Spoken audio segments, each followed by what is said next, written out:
Coughing, sneezing, achy head and fever, those are symptoms of the dreaded influenza virus. You think it's unavoidable? Think again. With an important tip to help you avoid the pain and possibly life-threatening effects of the flu is my next guest, VA's own Associate Chief of Staff, Dr. Keith Pyatt. Dr. Pyatt, why should we be concerned about influenza? I think there's a misperception from the people in general that influenza is nothing more than a bad case of the cold, just a regular case of the flu, when in fact influenza is an extremely dangerous disease. In this country, Paula, 36,000 people die every single year as a result of influenza infections and the complications of influenza. Almost 250,000 people are hospitalized in this country every single year. If you translate that internationally, almost 500,000 people every single year die of influenza, and 5 million people have very serious infections. And that's in an average year. We've had large pandemics. For example, in 1918, the great pandemic that everybody talks about, 20 million people died worldwide as a result of influenza. So it's really worse than what people might think. So what can we do to prevent it? Well, influenza is one of the diseases that fortunately we do have a good vaccine developed for. The influenza vaccine is a very interesting one in that it has to be done every single year. And what it is called a trivalent vaccine. And that means it has 3 different parts and it's taken from 3 different influenza viruses. Researchers go around the world and determine which types of influenza viruses are going to affect the large populations in the world. They then make a prognostication based upon these viruses and develop their vaccines in accordance with it. Sometimes it works and sometimes it doesn't. For example, last year, the vaccine was only 40% effective against influenza. But in general, the activation rates of the vaccine are in the order of about 70 to 80%. So it really is something good that you can do to prevent it.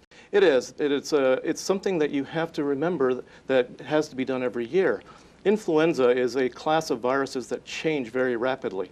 And just as we have to make a new vaccine preparation every year, people have to get vaccinated every year. And what are some of the misconceptions about the influenza vaccine? It's a great question because I see this every week in my own clinic. A patient will come in and say, I don't want the flu shot because the last time I got it, I got the flu. Well, you simply can't get it from the flu shot. The flu shot is made out of dead viruses. It does not cause disease. But what it does happen is that people will develop a normal reaction to the vaccine. They'll develop pain at the site, they'll develop muscle aches, maybe some fevers. But that's all a normal response to the vaccine, and you should encourage your patients that that's a perfectly normal development, and it shows that your body is preparing itself against a real influenza infection. Can it help prevent a pandemic if more people got the influenza vaccine? We know that vaccination helps prevent influenza infections, but it doesn't help to prevent them if people don't get the vaccinations. Researchers are looking all the time at ways to make the vaccination more potent, to make the response better, and to look out across the world, as I said before, to make sure that they're covering those viruses that could turn into one of the large pandemic viruses. Well, thank you so much for joining us today. You're welcome, Paula.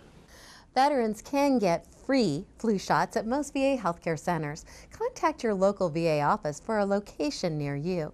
If you're not a veteran, you can log on to a website such as flucliniclocator.org to find an immunization center near you.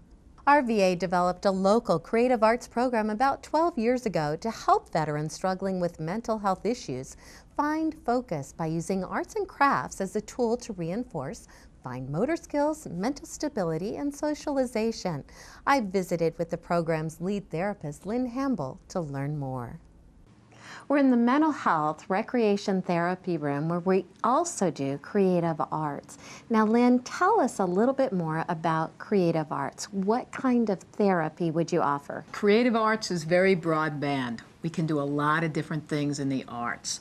In here we do some woodworking, we do some painting, we do some plaster work, you can lace leather, scratch art. It's a number of different things that you can do. We also have a computer program where we teach the basics in computers. We have a lot of veterans that don't know how to use a computer, so we have a skill progression that will take them through and teach them how to use a mouse all the way up to how to use the internet, and we'll even sign them up for My Healthy Vet. Now, what kind of patients would you see? What kind of consults would the doctor send here for creative arts therapy? We get lots of consults, primarily from mental health, since we are in mental health, but we do get them from primary care. Veterans that maybe are isolating at home, have nothing to do. The doctor might be worried about them having too much idle time. They could have trouble with depression, and with depression, a lot of times you want to stay at home and stay in bed. They could have post-traumatic stress, military sexual trauma. We have all different kinds of vets, schizophrenia, that do come in here and utilize our services. A lot of us are worried about our younger vets. What kind of the younger vets are you seeing in here from Iraq and Afghanistan that have served over there, and how are they adjusting to some of the issues that they have? We're seeing a lot of head trauma that's coming through our program. They're the ones that maybe are not able to go back to work. With their adjustment, they're having a hard time, but they enjoy coming to recreation therapy because they don't have to discuss the war issues right now. The other thing is that a lot of them are in pain, and working on a project, working on arts, a lot of times helps just take your mind off your pain.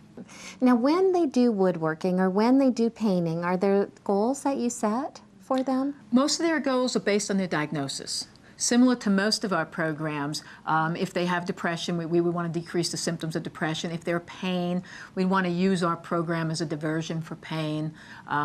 Whatever their problem is, we set the goals with the veteran based on that. The project, the artwork, is just the modality and the means to help get them to their goal. What kind of projects or pieces can they work on? We have structured projects and unstructured projects. Structured projects are usually the easiest to start.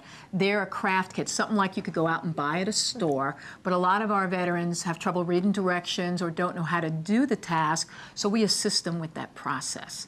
Then we have unstructured things like painting a canvas that really takes a little work to get to, that brings out things from the inner self.